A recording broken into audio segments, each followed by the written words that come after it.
लहान मुलांमध्ये आढळणारा ऑटिझम किंवा स्वमग्नता हा मेंदूच्या विकासाशी संबंधित आजार आहे. हा साधारणतः 2 ते 3 वर्षांच्या बाळांमध्ये लक्षात येतो.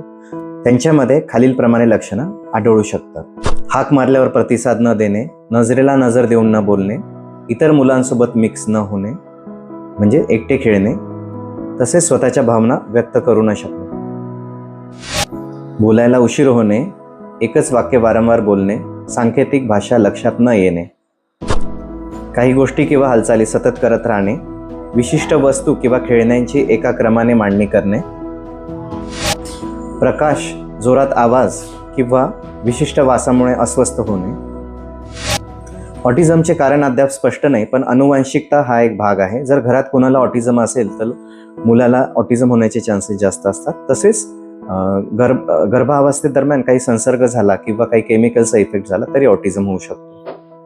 ऑटिझम पूर्णपणे बरा करणारी कोणती औषधे नाही, मात्र बिहेवियरल थेरपी, ऑक्युपेशनल आणि स्पीच थेरपी दिल्यास मुलांमध्ये खूप फरक जाणवू शकतो.